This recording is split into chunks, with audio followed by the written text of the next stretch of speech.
구약의 이스라엘이 하나님께 책망을 받을 때요. 이스라엘이 종교의식에 열심을 다하지 않았기 때문에 책망을 받은 것이 아니죠. 자, 이스라엘은 하나님께 종교의식에는 최선을 다했지만 일상의 삶에 순종이 부재했어요. 그러니까 일상의 삶 속에서 하나님의 백성다운 삶을 살아내지 못한 겁니다. 그리고 종교의식에는 열심을 다한 겁니다. 그때 하나님께서 이스라엘을 책망하시고 또 심판하셨는데 저는 구약을 읽을 때마다 우리 한국교회의 모습이 너무 유사하다.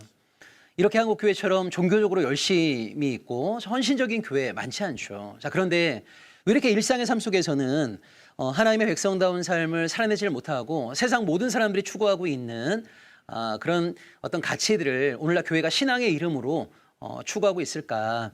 이런 좀 진지한 질문들을 던지게 되거든요. 제가 다시 한번 말씀드리지만 여러분 공동체에는요 정답이 없다고 봅니다. 그러니까 우리가 신앙 안에서 아름다운 공동체를 일군다고 할 때 이 정도 돼야만이 공동체가 아닌가?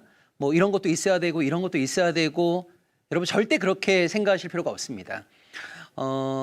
정말 중요한 것은요 우리가 하나님의 사람으로 이 땅 가운데서 살아가려고 할 때 그리고 신앙을 지키고 하나님의 백성답게 살아가려고 할 때 우리가 말씀 안에서 함께 문화를 만들어내고 그 문화를 살아내고 그것이 여러분에게 정말 즐겁고 유쾌하고 기쁨이 된다면 저는 여러분이 만드신 그 공동체가 저는 최고의 공동체라고 생각이 들어요.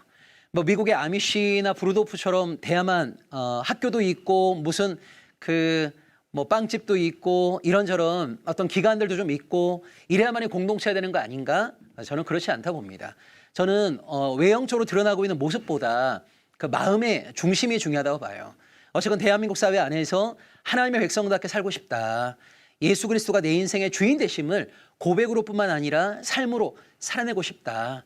저는 여기서 출발하는 것이라면 그것이 가장 최고의 아름다운 그리고 공동체의 정답이 아니겠는가라는 생각이 듭니다. 여러분 보시게 되면 그 로마가 독점하고 있던 복음이란 말을 예수님께서는 하나님 나라의 복음으로 바꾸셨잖아요. 그 하나님 나라의 복음을 믿는 자들이 교회 공동체 지체들입니다. 자, 그런데 오늘 우리 한국교회를 보시게 되면 예수의 하나님 나라 복음만이 선포되어야 될 교회 안에 이 세상의 복음이 들어와 버렸어요. 이 세상의 복음을 가장 압축적으로 잘 보여주는 것이 바로 요한일서 2장 16절입니다. 여러분 요한일서 2장 16절에 보면 우리가 발딛고 살아가는 세계 이 세상은요 그게 세 가지로 구성되어 있는 거예요. 하나가 뭡니까? 육신의 정욕, 안목의 정욕, 이생의 자랑인 거죠. 자, 이것이 바로 세상이 사람들에게 건네고 있는 기쁜 소식이에요. 육신의 정욕과 안목의 정욕과 이생의 자랑을 부추기는 그것을 충족시켜 주려고 하는 것이 바로 오늘날 세상이 사람들에게 던지고 있는 복음입니다. 근데 안타깝게도 하나님 나라의 복음만이 선포되어야 될 교회 공동체 안에 오늘날 세상의 복음이 어느 날 들어와 버렸어요. 침투했습니다. 그리고 지금은 하나님의 이름으로 세상의 복음이 교회 공동체 안에서 선포되어지는 경우들도 너무나 많이 존재하고 있단 말이에요. 여러분 육신의 정욕이라고 하는 게 뭐죠? 육신의 정욕이라고 하는 것은 좀 더 안락하고 편안하게 살고 싶은 거예요. 어떤 그 육체적인 본능을 충족시키고 싶은 거죠. 예수님께서는 무엇을 먹을까 마실까 입을까 걱정하지 말라고 했는데 사람들은요 무엇을 먹는지 무엇을 마시는지 어디에 거주하는지 이것이 사람들의 주된 관심이 돼버린 거예요. 여러분 대한민국 주류 문화 이 중심 문화가 20년 전부터 섹시가 왕노릇하고 있습니다. 10대 중후반의 여자아이들 거의 빨가벗겨 놓고요 얼마나 내가 성적으로 매력이 넘치는가 이것을 보여주는 것이 사람들에게 어필이 돼요. 한 7, 8년 전부터 오늘 대한민국 문화의 가장 중요한 중심에는 뭐가 있습니까? 먹방이라는 게 있는 거죠. 좀 더 맛있는 것을 먹고 싶어하는 그런 어떤 인간의 본능적인 욕구들을 부추기는 것이 바로 육신의 정욕입니다. 자, 안목의 정욕이라는 거는 뭐죠? 안목의 정욕이라고 하는 것은 눈에 보이는 모든 것을 갖고 싶은 욕망. 오늘날 대한민국 사회는 사람들로 하여금 눈에 보이는 모든 것들을 갖고 싶게 만들어요. 특별히 자본주의 사회에서 여러분 상업 광고가 바로 그런 것들 아닙니까? 이 광고라고 하는 걸 통해 갖고요 끊임없이 그 광고에 노출되게 만들고 광고에 노출된 사람들이 저것만 내가 소유하게 되면 정말 행복한 삶을 살 수 있을 텐데. 여러분 광고가 참 무서운 겁니다. 눈에 보이는 모든 것들을 갖고 싶게 만드는 안목의 정욕의 대표가 바로 이 상업 광고인 거죠. 여러분 예를 들자면 아파트 광고 한번 보세요. 그 아파트 광고 처음에는 무시할 수 있습니다. 근데 계속 보다 보면 저 아파트에만 우리 가정에 살게 되면 어떤 근심 걱정도 없을 것 같아요. 저 아파트에만 살게 되면 우리 가정이 늘 웃음소리가 넘쳐나는 그런 가정이 될 것 같아요. 여러분 자동차 광고 딱 보시게 되면 저 차만 내가 운전하게 된다면 어떤 근심 걱정도 없을 것 같죠. 여러분 자본주의 사회라고 하는 것은 얼마나 많은 것들을 소유했느냐, 그 소유했느냐에 따라서 마치 우리의 행복이 결정되는 것처럼 끊임없이 우리를 유혹해요. 그리고 많은 사람들이 그 유혹에 넘어집니다. 여러분 인간다운 삶을 살기 위해서 꼭 필요한 것들을 생활 필수품이라고 하는데요. 50년 전에 대한민국 사회에서 생활 필수품이 50개가 안 됐습니다. 여러분 지금은요 거의 1000개 가까이 됩니다. 여러분 오늘날 뭐가 생활 필수품에 들어가냐면요. 여러분 가정에 식기세척기 한 대씩 있습니까? 식기세척기. 그러면 혹시 지금도 손으로 설거지 하고 계신가요? 그러면 아직까지 인간다운 삶이 뭔지를 경험하지 못하신 거예요. 여러분 식기세척기가 생활 필수품에 들어갑니다. 벽걸이 TV, 아이폰, 아이패드 생활 필수품에 들어가요. 여러분 제가 지금 언급했던 이 4가지는요. 제 인생에 한 번도 없던 것들이에요. 식기세척기 없죠. 저희 공동체는 대부분 다 TV를 보지 않습니다. 벽걸이 TV 없죠. 아이폰이나 아이패드 없어요. 근데 이 4가지가 없다고 해서 제 인생이 불행했냐? 천만의 말씀이에요. 저는 이 4가지가 없었지만 늘 행복하고 즐겁게 살아왔거든요. 보세요. 그거 없어도 우리가 불행한 삶을 사는 것이 전혀 아니에요. 근데 대한민국 사회에서는 너 그거 없어? 없다 그러면요. 우리를 굉장히 불쌍하게 생각을 해요. 그것을 가져야만이, 그것을 소유해야만이, 그것을 누릴 수 있어야만이 행복할 수 있는 것처럼 우리를 유혹한단 말이에요. 여러분 대한민국 사회에서 이런 유혹을 이겨낸다는 것이 참 쉽지가 않습니다. 여러분 한 10여 년 전에 루이비통이라는 명품 가방이 한참 유행할 때요. 제가 우리 공동체 지체들한테 설교할 때 그런 얘기를 했어요. 그 당시 예배드리는 사람들이 한 100여 명 됐을 때였는데 제가 뭐라고 그랬냐면 가방 가격을 알아보니까 한 600만 원 정도 하더라고요. 지체들한테 제가 예배 시간에 그런 얘기 했습니다. 만약 여러분들이 루이비통 가방을 메고 다니는 것 때문에 평생 행복할 수 있다면 제가 다 사주겠다고 그랬어요. 여러분 600만 원짜리 100명이면 6억이잖아요. 6억.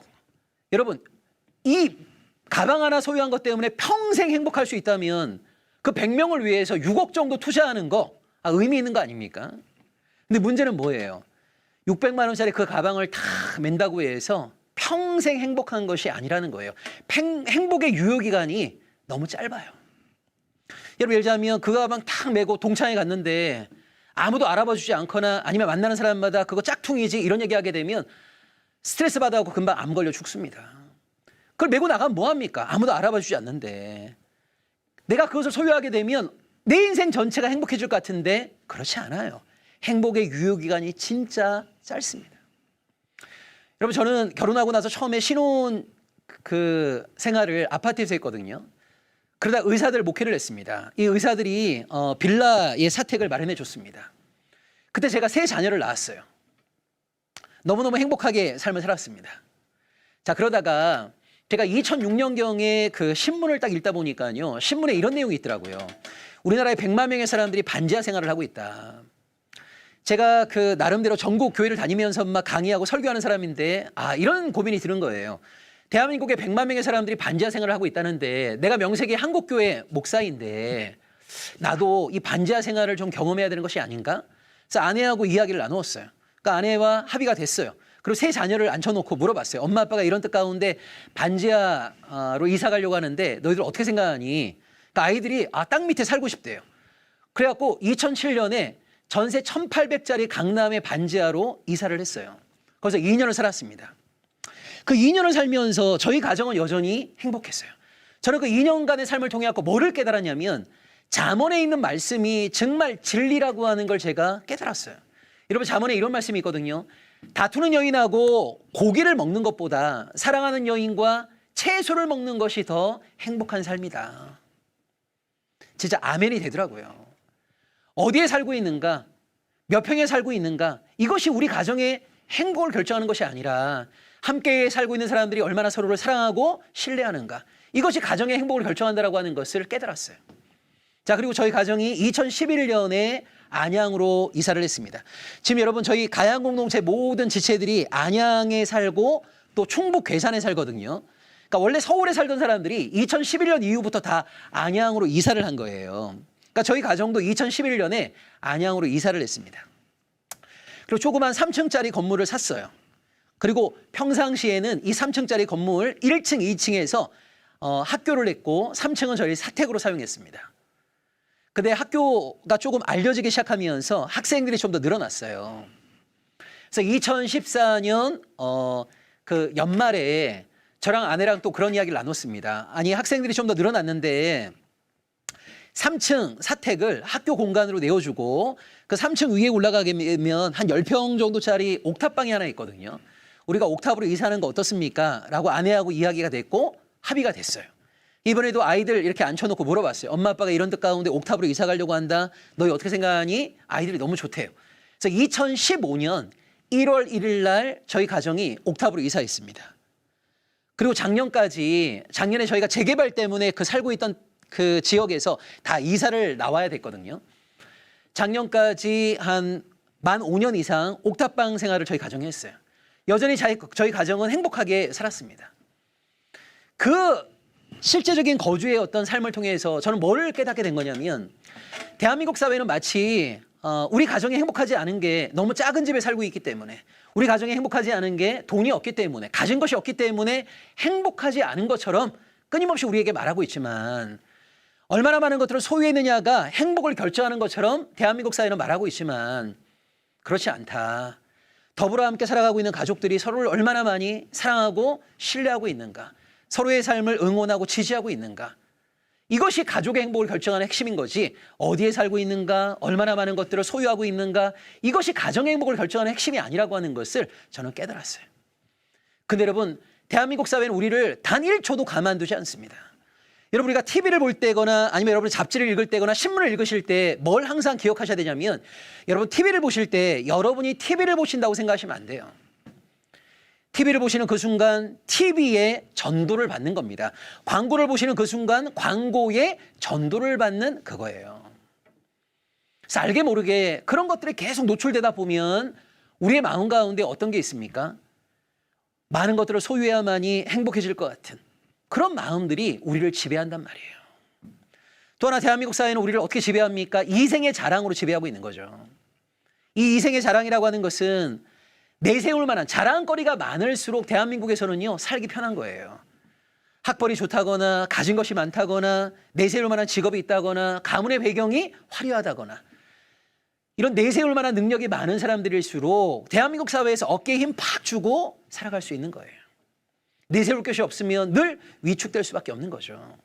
여러분 이것이 바로 한국 사회가 사람들을 지배하는 방식이에요. 이것이 바로 세상의 복음이에요. 세상은 이런 것들을 가지고 기쁜 소식이라고 사람들을 유혹을 해요. 거기에 너무나 많은 사람들이 넘어지고 있는 겁니다. 안타깝게도 하나님 나라의 복음만이 선포돼야 될 교회 공동체 안에서 이 세상의 복음, 좀 더 많은 것들을 소유하고 싶은, 좀 더 성공하고 승리하고 싶은, 좀 더 부유하게 살아가고 싶은, 인간의 본능을 충족시키고 싶은 그런 세상의 복음이 하나님이라고 하는 포장지로 둘러싸여 갖고 교회에서 선포되어지는 경우들도 너무나 많이 있는 거죠. 그래서 저는 오늘날 이 시대 신앙인들이 새로운 결단을 해야 된다고 봅니다. 세상의 복음이 교회 안에서나 교회 바깥에서 왕노릇하고 있는데 그것이 아니라 정말 예수 그리스도께서 우리에게 알려주신 그 신앙의 길, 사도 바울이 말했던 자족의 삶, 죽기까지 하나님께 온전히 순종하는 그 삶이 불순종하는 삶보다 훨씬 더 행복하고 즐겁고 유쾌한 삶이라고 하는 것을 하나님이 창조하셨던 창조의 본래 모습을 살아내는 삶이라고 하는 것을 우리가 증거해야 된다. 예수가 정말 우리 인생의 주인 되심을 신앙의 삶을 통해서뿐만 아니라 일상의 삶을 통해서 아름답게 증거해야 된다. 여러분 제가 대학에 가서 정말 충격받았던 것 가운데 하나가 여러분 80년대 말 90년대 초에 이 대학가에는 다 이 학생 운동을 했던 그룹들이 있잖아요. 아무 생각이 없던 사람들이요. 막세의 자본론 세미나 한두 번 하고 한국의 역사 교육 한두 번 하게 되면 눈빛이 달라져요. 참 놀라운 게 뭐냐면 누가 시키는 게 아닙니다. 그런데 사회과학 세미나 한두 번 하거나 역사 세미나 한두 번 하게 되면 눈빛이 달라지고 그 다음에요. 삶이 바뀌어요. 실제 이런 일이 있었어요. 여러분 옛날에 대학에 이 자판기 메뉴가 딱 두 개였거든요. 율무 아니면 커피였어요. 커피를 좋아했던 어떤 한 사람이 있었는데 사회학 세미나하고 역사 공부 한번 하고 나서요. 아, 이제 커피를 안 눌러요. 너 왜 커피 안 먹냐 그랬더니 제국의 음료 하면서 커피를 안 눌러요. 뭘 누릅니까? 민족의 차 하면서 율무를 누른단 말이에요. 그건 누가 시킨 게 아니에요. 팝송을 듣는 걸 너무너무 좋아했던 애가 이제 팝송을 안 들어요. 왜 안 들어? 이렇게 물어보게 되면 제국의 음악 이렇게 얘기해요. 그리고 그때부터 막 깽가리 치고 북치고 민족 이 악기에 관심이 막 집중이 돼요. 영어 공부 열심히 했던 애들이 영어 책 딱 덮어요. 왜 영어 공부 안 하냐 그러면 제국의 언어 막 이렇게 하는 거예요. 여러분 보세요. 저는 이것이 옳다는 거 얘기를 하는 것이 아니라 누가 시킨 것이 아님에도 불구하고 막스의 자본론 한두 번 공부하고 역사 공부 한두 번 하게 되면 야, 내가 나만을 위해 살아서는 안 되겠다라고 하면서 막 민족을 얘기하고 역사를 얘기하고 공동체를 얘기하고 생각이 바뀌고 삶이 바뀐단 말이에요. 여러분 이런 사람들을 옛날에 대학에서 뭐라 불렀습니까? 막스의 세례를 받았다 이런 얘기를 많이 했어요. 제가 그런 모습을 보면서 정말 놀라웠던 것이 뭐냐면 야, 이 막스의 세례라고 하는 것이 이렇게 엄청난 힘이 있구나. 아니 누가 시킨 게 아닌데 아니 자본론 한두 번 공부했다고 해서 눈빛이 달라지고 자기밖에 몰랐던 사람이 갑자기 민족을 생각하고 이웃을 생각하고 연약한 자들을 위해 생각하고 철거민들이 현장에 가서 그 깡패들하고 치열하게 싸우기도 하고 삶이 바뀌어요. 근데 예수의 세례를 받은 우리들은 왜 이렇게 생각이 안 바뀌고 예수의 세례를 받은 우리들은 왜 이렇게 삶이 안 바뀔까?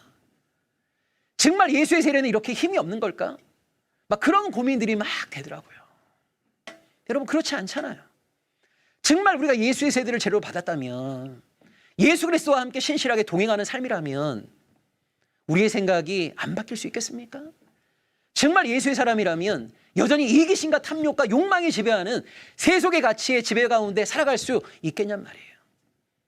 하나님의 은혜로 하나님의 백성이 되었는데 하나님께서 우리를 새로운 존재로 부르셨는데 이제 하나님의 통치를 받는 하나님의 백성이 되었다면 하나님의 백성다운 삶을 하나 둘 창조해내고 살아내야 되지 않겠습니까? 저는 여기에 정답이 없다고 봐요. 여러분이 창조해내는 그 삶, 그리고 여러분이 하나님의 백성답게 살려고 분투하는 그 모든 삶이 저는 정답이라고 봐요. 그런 결기와 결단들이 저는 우리들에게 좀 더 생겨났으면 좋겠다. 그래야 여기저기서 정말 하나님의 백성대로 살려고 하는 사람들의 이런 모습도 있고 이런 모습도 있고 라고 하는 이야기들이 서로에게 저는 전해졌으면 좋겠어요. 그래서 그런 새로운 삶이 가능하다고 하는 것을 서로 들음을 통하여서 용기를 내고 새롭게 하나님 안에서 말씀 안에서 우리의 생각과 존재가 변화되어지는 그런 아름다운 일들이 정말 우후죽순처럼 발흥되어짐을 통하여서 정말 한국교회를 새롭게 하는 하나의 물결을 창조해내었으면 참 좋겠습니다. 저는 이 공동체라고 하는 것을 고민하고 또 살아오면서 가장 고민했던 게 바로 그런 거였습니다. 오늘 우리가 치열하게 하나님의 백성으로 살아가려고 할 때마다 사단이 우리를 가만 내버려 두지 않거든요.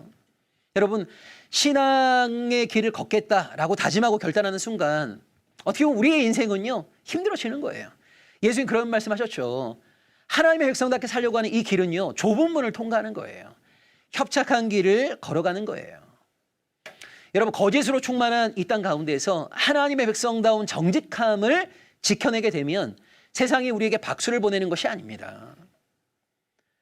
불의한 세상에서 끝까지 정의로운 삶을 살아내려고 하다 보면 세상이 우리를 미워하게 되어 있어요. 그래서 요한복음 17장에서 예수님이 제자들을 위해서 뭐라고 기도하십니까? 제자들이 세상 가운데 있지만 세상에 속하지 않았기 때문에 세상으로부터 미움을 받는다. 그것이 어떻게 보면 신앙인 된 우리들의 운명인 거죠. 하나님의 백성다운 진실함, 하나님의 백성다운 정직함, 하나님의 백성다운 거룩함을 지켜내게 되면 끝까지 붙잡게 되면 세상이 우리에게 박수를 보내거나 우리를 지지하고 응원하는 것이 아니라 도리어 우리를 흠잡으려고 하고요. 우리를 모함하려고 하고요. 그래 너 잘났다라고 하면서 우리를 끌어내리려고 한단 말이에요. 여러분 죄악된 세상의 가장 중요한 특징이 뭐냐면 사람들을 하향 평준화시키려고 하는 거거든요. 세상은 우리의 신앙을 응원해 주지 않아요. 여러분 이런 세상에서 우리가 신앙의 길을 묵묵히 걸어가기 위해서는 나 홀로 안 됩니다. 그래서 하나님께서는 우리를 서로 만나게 하셨어요. 뭘로 만나게 하신 겁니까? 돕는 배필로 만나게 하신 거죠. 여러분 창세기 1장과 2장에 보면 하나님이 천지를 창조하실 때마다 보시기에 좋았다고 말씀하세요. 근데 유일하게 좋지 않았던 게 있습니다. 그게 뭡니까? 인간이 홀로 독초하는 모습입니다. 여기 홀로 독초한다는 말은 독신, 이거하고는 다른 겁니다. 여러분 독신으로 살아가면서도 사람들과 관계 맺으며 살아가는 사람이 있고요. 결혼하고 나서도 관계 맺지 못하고 나 중심적으로 나 홀로 살아가는 인생이 있어요. 자기 중심적인 거죠. 이게 하나님이 보실 때 좋지 못했어요. 그래서 하나님은 돕는 배필을 만나게 하셨습니다. 여러분 오늘날에도 목사님들이 결혼식 주례할 때마다 특히 신부를 향해서 우리 신부는 신랑의 돕는 배필이 돼야 된다고 이런 얘기를 많이 하시는데 여러분 돕는 배필 하면 딱 떠오르는 이미지가 어떤 겁니까? 뭐가 돕는 배필인 거죠? 누군가를 응원해주고 지지해주고 격려해주고 이게 돕는 배필인가요? 여러분 아닙니다. 창세기 2장 18절에 이 돕는 배필의 히브리어 원어가요. 크제르 크네그도, 에제르 크네그도라는 말인데 이 에제르 크네그도라는 말은 뭐냐면 첫 번째 의미가 반대하며 돕는다는 의미가 있어요. 자, 반대하며 돕는다는 말 속에는 어떤 전제가 있는 겁니까? 여러분, 내가 누군가를 돕는데요. 어떻게 돕느냐면 이 사람을 반대하면서 내가 이 사람을 돕는 거예요. 자, 어떤 전제가 있는 거죠? 사람이 실수할 수 있는 존재라고 하는 것이 전제되어 있는 겁니다. 자, 이걸 성경은 뭐라고 얘기하냐면 인간을 하나님이 흙으로 지으셨다 이렇게 말합니다. 여러분 여기 흙이라는 말은요. 깨어지기 쉽다는 말이에요. 부서지기 쉽다는 말이에요. 넘어지기 쉽다는 말입니다. 자, 하나님께서는 우리를 꺾이지 않는 강철로 창조하지 않았습니다. 여러분 예를 들자면 우리를 강철로 창조하셨다면 우리가 하나님을 의지할 필요가 뭐가 있겠습니까? 나도 꺾이지 않는 존재인데. 근데 하나님은 우리를 부서지기 쉽고 넘어지기 쉽고 깨지기 쉬운 흙으로 지으신 거예요. 연약한 존재로 지으신 거예요. 그것을 통해서 우리로 하여금 매 순간마다 내 힘으로서가 아니라 하나님을 의지하고 의존함을 통해서 살아갈 수밖에 없는 존재라고 하는 것을 인정하고 하나님 앞에서 무릎 꿇고 하나님께 신실하게 의지하는 자로 인생의 한 걸음 한 걸음을 뚜벅뚜벅 걸어가기를 우리 하나님이 원하셨단 말이에요. 자, 우리는 흙으로 지음받은 존재입니다.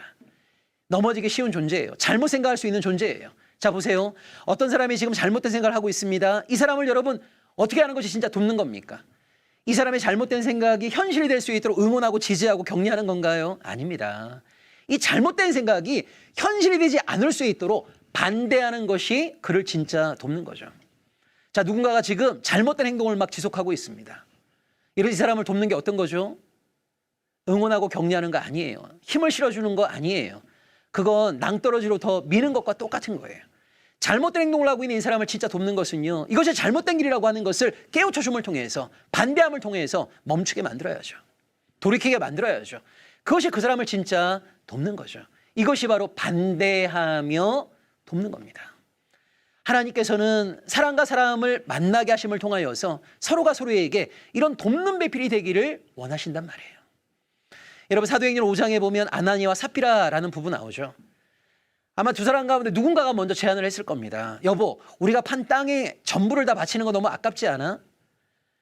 이 땅을 판 가격의 일부를 내고 혹시 베드로 사도가 야 이것이 땅값의 전부냐라고 물어보게 되면 전부인 것처럼 말하자라고 누군가가 먼저 제안을 했을 거예요. 그때 상대방이 어떻게 해야 되는 겁니까? 반대해야죠. 옳지 않다고. 그러면 안 된다고. 그러면서 상대방을 도와야죠. 근데 여러분 아나니와 삽비라는 어떻게 넘어졌습니까? 반대하지 못했어요. 그 악한 계획에 동조했어요. 그 결과 부부가 공멸했습니다. 여러분 하나님께서는요. 남편과 아내, 부모와 자녀, 목사와 성도, 성도와 성도, 친구와 친구 모든 관계 안에서 우리가 돕는 배필이 되기를 원하신단 말이에요. 제대로 된 돕는 배필이 되려면 하나님의 뜻이 어디에 있는가를 우리 스스로가 명확하게 아는 것이 필요해요. 그럴 때만이 진짜 반대함을 통하여서 돕는 자가 될 수 있는 겁니다. 이런 돕는 배필의 역할을 통해서 공동체는 건강하게 세워져 갈 수 있는 거거든요. 여러분 집단 지성이라는 표현 많이 하지 않습니까? 하나님 앞에 깨어있고자 하는 자들이 교회 공동체를 함께 일궈 나감에 있어서 하나님의 뜻이 어디에 있는지 예수가 우리 인생의 주인 되심을 일상적인 삶의 문화를 통해서 어떻게 건설해내 갈 수 있을지 하나님의 백성답게 살려고 하는 사람들이 지혜를 모을 수 있는 거죠. 그걸 통해서 공동체가요 하나 둘 현실로 일구어질 수 있어요. 저는 공동체 처음 만들 때 그런 고민을 많이 했습니다. 너무너무 신앙이 좋아 보이던 사람이 세상에 나가게 되면 금방 세상 사람들과 동화돼 버리더라고요. 야, 저 선배가 저 기업에 들어가게 되면 무한 이윤만 추구하는 저 기업이 이제는 새로워지겠지라고 기대했는데 그 선배가 변화되더라고요. 야, 저 선배가 이제 법관이 됐으니까 늘 정의로운 판결을 때리겠지? 정의로운 판결을 선고하겠지? 이 사법부의 문화를 바꿔내겠지라고 생각했는데 그 선배가 바뀌어요. 사법부가 바뀌는 게 아니라 그 선배가 바뀌어요. 여러분, 세상은 우리가 상상하는 것보다 훨씬 더 강력한 힘을 갖고 있어요. 근데 이 세상이 신앙의 길을 진지하게 걸어가려고 하는 사람들을 어떤 식으로 결국 무너뜨리고 있느냐. 가장 강력한 오늘날 사단의 무기가 뭐냐. 신앙인이 신앙인답게 살아가지 못하도록 만드는 사단의 가장 강력한 무기가 뭐냐. 그 고민 가운데 제가 깨달은 것이 뭐냐면 생존에 대한 두려움이었어요. 아무리 말씀을 많이 연구하고 공부하고 훈련하고 아무리 좋은 교회 공동체에서 신앙의 훈련을 잘 받은 사람이라 하더라도 생존에 대한 두려움 앞에서 먹고 살기 위해서 한순간에 세상에 무릎 꿇는, 그것이 제가 목격하고 우리가 경험하고 있는 안타까운 현실이라는 것을 발견하게 되었어요. 그럼 저는 이런 생각을 했어요. 내가 불의한 일에 동참하지 아니하고 끝까지 정직함을 지켜내려고 하다가 세상에서 불이익을 받는 거. 여러분, 이것이 어떻게 보면 21세기 신앙인이 경험할 수 있는 순교 아니겠습니까? 요즘 그런 기업들은 점점 없어지겠지만 여러분, 옛날만 하더라도요. 내가 어느 기업에 입사했습니다. 그런데 쓰지도 않은 것을 마치 쓴 것처럼 이중장부를 쓰라고 나에게 지시가 떨어질 수도 있어요. 여러분, 그때 어떻게 해야 되겠습니까? 신앙 양심의 근거에 보면 해서는 안 될 일이죠. 하지 않겠다고 마음먹을 수 있죠. 그런데 정말 하지 않겠다라고 내가 말하게 되면 잘릴 수 있어요. 그럼 여러분, 여기 잘리고 나서 다른 데 금방 취직이 됩니까? 아니요. 거기 이력서 딱 내게 되면 거기서 이 기업에다 전화합니다. 왜 그 사람 그만두겠습니까? 그럼 금방 이런 소통 가운데서 내가 블랙리스트에 찍힐 수 있어요. 그 사람 괜히 받아들이게 되면 피곤해진다고, 받지 말라고. 보세요, 여러분. 나는 신앙을 지켜내기 위해서 불이익을 감수하려고 딱 마음은 먹을 수 있지만 당장 현실적으로 밀려오는 걱정, 근심, 고민이 뭡니까? 그럼 나는 어떻게 먹고 살죠? 그대로 만약 보세요. 교회 공동체가 하나님의 백성다운 정직함을 지켜내려고 하다가 피해를 입은 사람이 있을 때 최소한 새로운 직장을 구하기 전까지 기본적인 생활이 가능할 수 있도록 도와주겠다 라고 한다면 여러분, 얼마나 든든한 백이 뒤에 있는 겁니까? 물론 우리에게 풍족한 삶을 제공해 주지 못한다 하더라도 교회 공동체와 성도님들에게 여러분, 세상에 나가서 정말 정직하게 사십시오. 진실되게 사십시오. 불의한 일에 동참하지 마십시오. 근데 만약 여러분들이 정직하고 진실하고 거룩하게 살아가다가 손해를 입게 된다면 우리 교회가 여러분의 삶을 함께 책임져 주겠습니다 라고 한다면 여러분, 우리가 세상에 나가서 살아가는 삶의 자세와 태도가 달라질 수 있겠죠.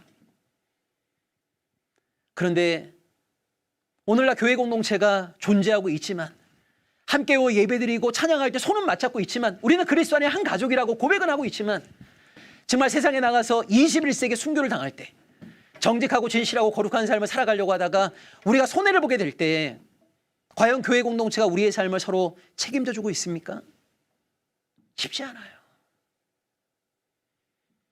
저는 이런 공동체를 만들고 싶었어요. 물론 저희 공동체도 여전히 진행형입니다.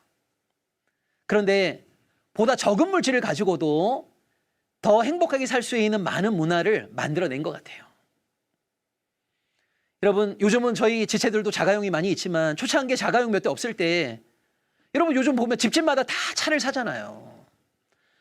그거 사려면 보통 많은 돈이 들어가는 게 아니에요. 근데 많은 사람들이요, 차를 사긴 사지만 대부분 주차를 많이 해놔요. 이럴 수는 없는 겁니까? 아니, 가까운 곳에 모여 사는 성도들끼리 차를 함께 공용할 수는 없습니까? 종합보험에 들어놓고 필요한 사람들이 자기가 소비하는 만큼 기름을 채워놓고 그 차를 함께 사용할 수는 없는 겁니까? 그럴 수 있죠.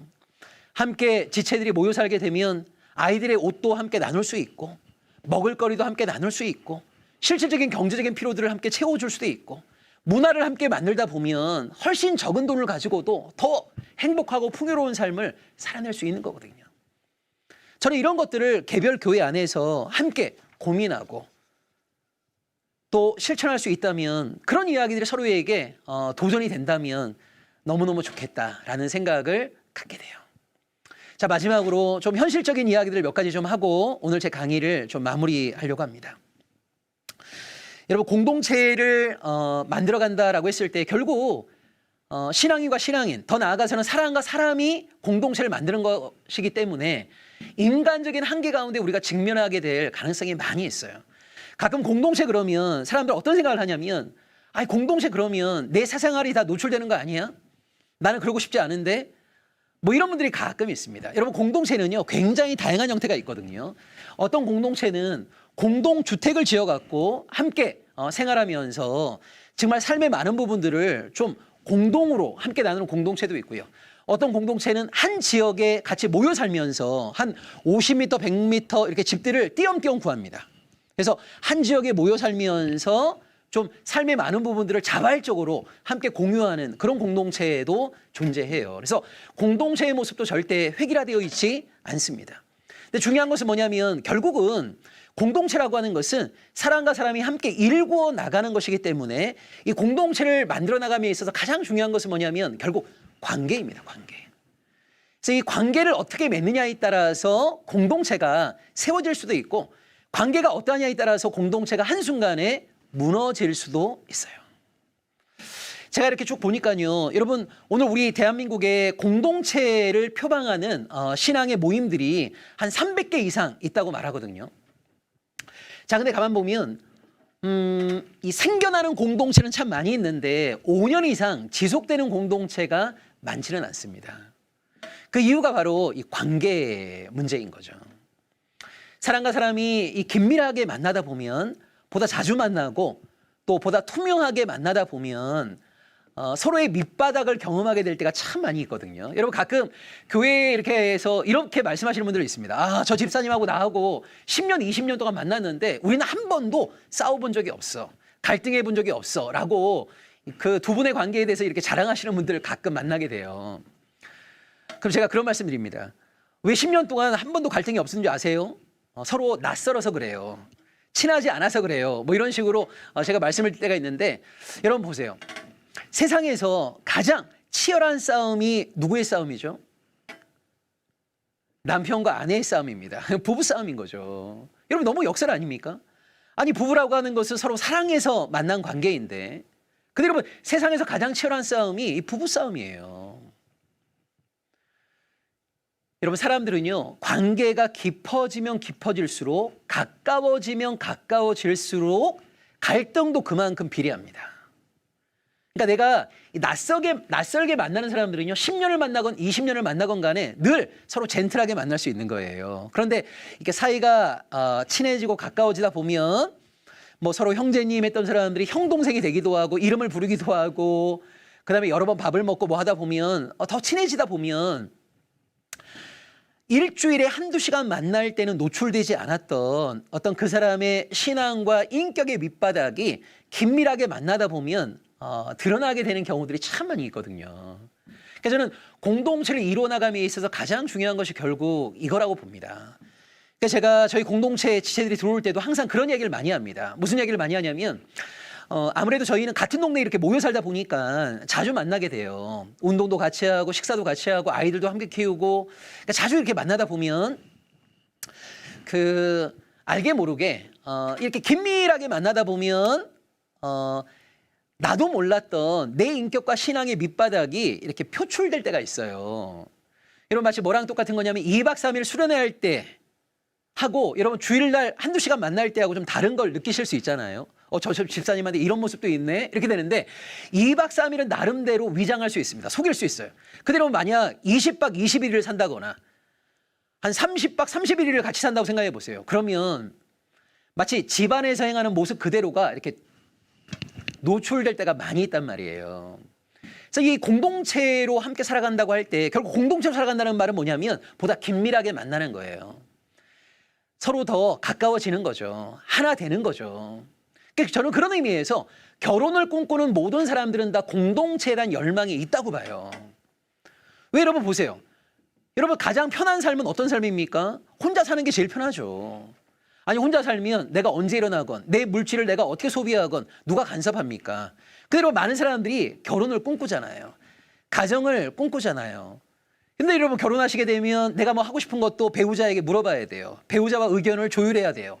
때로 내가 하고 싶지 않지만 배우자가 원하는 거라면 그것을 해줘야 될 때도 있어요.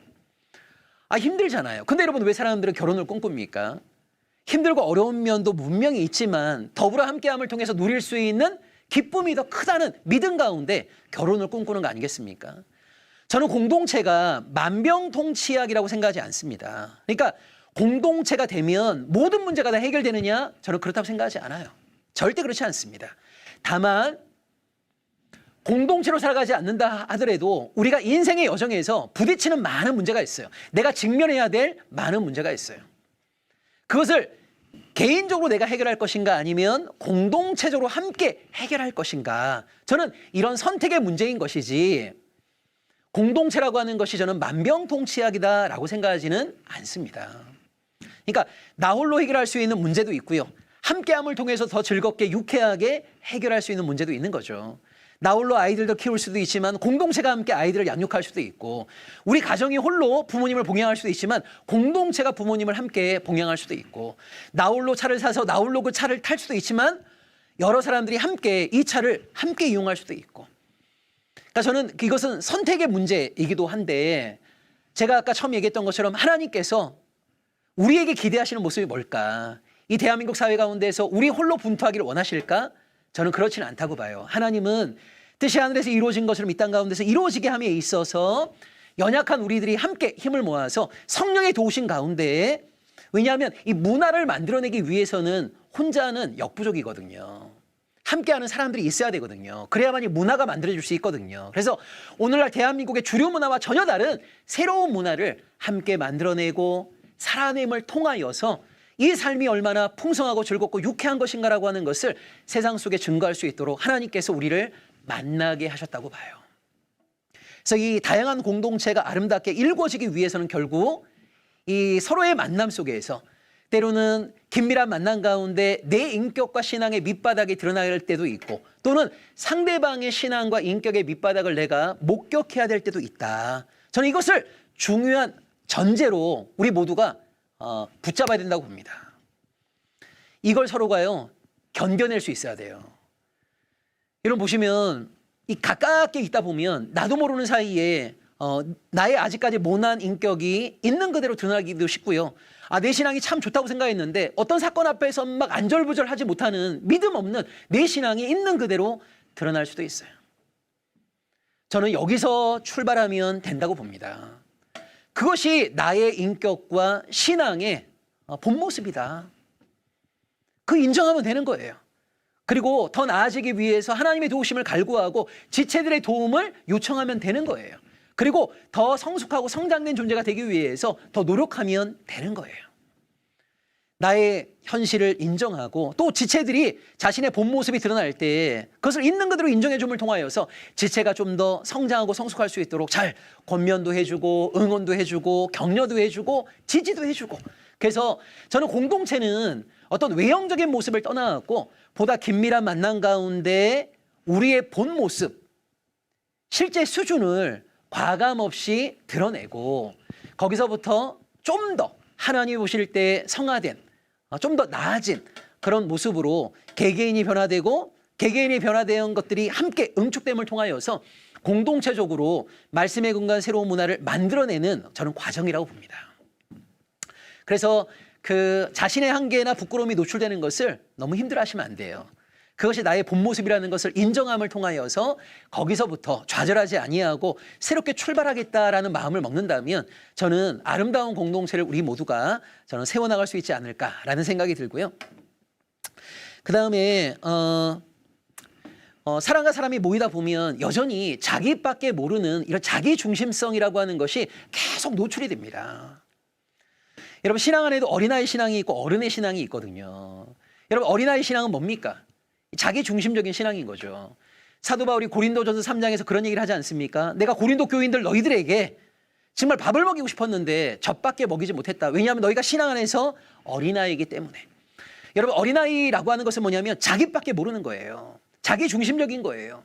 그래서 이 어린아이 신앙에서는요, 하나님과의 관계 맺음도 하나님은 나를 위해 존재해야 되는 거예요. 내가 뭔가를 구할 때 하나님은 응답해 줘야 되고, 내가 필요로 하는 것을 하나님은 채워줘야 되고, 그것이 안 되면 금방 하나님에 대해서 냉담해지는 것이 바로 어린아이 신앙의 모습이에요. 여러분, 이 어린아이 단계에서 우리가 성장해야죠. 여러분, 나이가 들면 우리가 보통 철든다고 하는데, 신앙 안에서 철든다는 것은 뭡니까? 결국 어른 단계의 신앙이라는 것은 뭡니까? 나를 중심으로 하는 게 아니라 하나님을 중심으로 사고하는 거죠. 어떻게 하면 나의 조그만 삶을 통해서 하나님께 기쁨을 드릴 수 있을까? 하나님께 영광을 드릴 수 있을까? 하나님을 위해 내가 존재하는 단계가 바로 어른 단계의 신앙인 거거든요. 결국 공동체는 이렇게 모여 살다 보면 여전히 자기밖에 모르는 아주 이기적인 자기 중심성을 여전히 극복하지 못한 그런 모습이 노출될 때가 있어요. 그거 있는 그대로 인정하면 돼요. 그리고 이런 이기적인 나밖에 모르는, 그리고 여전히 세상의 어떤 욕망과 욕심에 찌들어 있는 내 자신의 모습을 있는 그대로 인정하면서 좀 더 나의 신앙이 성장하기를 원하고 요만큼이라도 더 진보하기를 원하는, 그래서 나보다 남을 먼저 낮게 여길 줄 알고 나보다 남을 먼저 배려할 줄 알고 그런 훈련들을 하나 둘 해나감을 통하여서 저는 사도 바울이 말했던 저는 자족의 어떤 그 신비를 우리들도 경험할 수 있지 않을까. 특히 저는 이 자본주의 사회에서 보다 적은 돈을 가지고도 더 행복하게 살 수 있는 삶을 오늘날 신앙의 공동체가 저는 만들어내야 된다고 봅니다. 세상 모든 사람들이 스키를 타려고 할 때 눈썰매를 타면서도 더 행복하고 즐거울 수 있다고 하는 것을 보여줘야죠. 한 달에 300, 400이 있어야만 살아갈 수 있다고 말하는 세상 속에서 그렇지 않아 200을 가지고도 더 행복한 삶이 가능해. 함께 나누고 내 것을 움켜쥐지 아니하고 서로가 함께 나눌 수 있다면 더 행복한 삶이 가능하다고 하는 것을 우리가 몸소 살아낼 뿐만 아니라 세상 사람들에게 보여줄 수 있어야죠. 여러분 보세요. 너무나 안타까운 것이 이 젊은 남성과 여성이 결혼해갖고요, 한 가정을 꾸렸는데 함께 모여서 저녁밥을 먹을 시간적 여유가 없어요. 대한민국 사회에서 20대 때 하루 종일 열심히 일한다 하더라도 한 달에 200 벌기 쉽지 않아요. 거기에 자녀가 한 명, 두 명 있다고 생각해 보세요. 그러면 정말 사랑하기 위해서 한 가족이 되었는데 자녀는 8살 때부터 사교육 현장을 뺑뺑 돌고 부모들은 대부분 다 야근하고 대화 한번 나누는 게 참 쉽지가 않습니다. 근데 여러분, 세상은 우리에게 단 하루도 우리를 가만 내버려두지 않고 네가 한국 사회에 살려면 한 달에 400은 필요하다, 500은 필요하다, 계속해서 이런 압박을 우리에게 풀어놓고 있단 말이에요. 저는 앞으로 점점 경제적으로 더 어려워질 거라고 봅니다. 여러분, 이런 상황 가운데서 대한민국 사회에서는 우리에게 끊임없이 400, 500이 아니고선 살 수 없다고 얘기하는데 200을 가지고 300을 가지고 더 행복하게 살 수 있는 삶은 없을까? 저는 이것들을 신앙의 지체들이 함께 마음을 모으고 함께 고민하고 새로운 삶을 또 함께 살아낼 수 있다면 이것은 교회 공동체에게 기쁨일 뿐만 아니라 대한민국에 있는 많은 사람들에게도 새로운 대안을 제시할 수 있는 저는 은총의 사건이 될 거라고 보거든요. 이런 삶도 여러분 가능합니다 라고 하면서 그 삶으로 사람들을 초대해낼 수 있는 거죠. 저는 이것들을 우리가 이제는 좀 함께 고민하고 또 함께 살아내었으면 좋겠다. 여러분, 지금까지 대한민국 교회는요, 어떤 종교적인 열심에 있어서는 정말 A+를 받을 수 있을 만큼 최선을 다했습니다. 근데 오늘 우리 한국교회 정말 안타까운 가운데 하나가 뭐냐면 하나님만이 내 인생의 주인이라고 하는 이 아름다운 신앙의 고백이 예배당이라고 하는 공간을 벗어나게 되면 일상의 삶 속에서는 잘 현실이 되고 있지 못한 것이 부끄러운 우리의 현실입니다. 정말 예수 그리스도가 우리의 인생의 주인 되심을 담대하게 고백할 뿐만 아니라 함께 예수 그리스도가 주인 되신 새로운 삶을 교회에 있는 지체들이 머리를 맞대고 지혜를 맞대고 힘을 맞대고 정성을 맞대어서 함께 만들어내고 또 살아내고, 저는 그것을 통해서 하나님께 순종하려고 하다 보니까 이 순종의 삶이 이렇게 기쁘고 즐겁고 행복하구나라고 하는 것을 우리가 먼저 경험하는 게 저는 필요하다고 봐요. 그럴 때에만이 세상에 있는 많은 사람들에게 이런 삶도 가능하다라고 그들에게 전도할 수 있는 거죠. 저는 이런 일들이 우리 한국교회 안에 많이 퍼져갈 수 있었으면 좋겠고요. 그 여정 가운데 결국 이 관계의 문제, 여러분, 사람과 사람이 만나면 결국 갈등할 수밖에 없습니다. 왜냐하면 살아온 삶이 다르고 여태까지 배워왔던 습득되어 있는 가치관과 세계관의 루트가 다른데 어떻게 사람과 사람이 만났을 때 갈등하지 않을 수 있겠냔 말이에요. 그거 인정해야 됩니다. 우리가 가까워지면 가까워질수록 갈등이 생길 거야. 우리가 다르다라고 하는 것이 노출되게 될 거야. 자, 그런데 이런 갈등, 문제가 드러나는 것이 우리를 서로 성장시키고 성숙시킬 수 있는 계기로 만드는 것이 저는 공동체의 힘이라고 보거든요. 여러분, 문제가 드러나는 것은 전혀 문제가 아닙니다. 사람과 사람이 만나면 보다 긴밀해지면 질수록 문제는 드러날 수밖에 없어요. 근데 보세요, 여러분. 사람은 문제를 해결함을 통해서 성장하는 존재인 거거든요. 그러니까 문제가 있다는 건 전혀 문제가 아닌 거죠. 그 문제가 드러남을 통하여서 문제를 해결하는 과정 속에서 나와 너가 우리가 함께 성장할 수 있는 계기가 될 수도 있는 거예요. 그러니까 문제가 아니라 어떻게 하면 이 문제를 해결하는 과정 속에서 나와 너가 성장할 수 있을까? 우리 모두가 성장할 수 있을까? 그래서 문제를 해결하는 과정 속에서 보다 서로가 성품적으로도 성숙해지고 타인을 배려할 줄 알고, 그래서 이 문제를 해결하는 과정을 통하여서 개인적으로나 공동체 모두가 신앙 안에서 성장과 성숙을 맛보는 것이 너무 중요하죠. 이런 것들이 여러분 경험되어지는 것들이 필요합니다. 경험되어지는 것들이. 그리고 무엇보다 저는 우리가 순종하고자 하는 마음을 먹을 때 하나님께서 우리를 반드시 도와주실 것이다 라고 하는 확신을 갖는 것이 저는 필요하다고 봐요. 여러분, 성경에 보시게 되면 성령 하나님을 통해서 하나님의 말씀을 우리로 하여금 깨닫게 도우시고 성령 하나님을 통해서 하나님께 순종할 수 있도록 그의 백성을 도우신다라고 말씀하셨거든요. 여러분, 우리가 하나님께 순종하고자 마음먹는다면, 교회다운 교회를 세우고자 마음먹는다면 하나님께서 성령을 통해서 우리를 돕지 않으시겠습니까? 저는 반드시 순종의 걸음을 도와주실 거라고 확신합니다.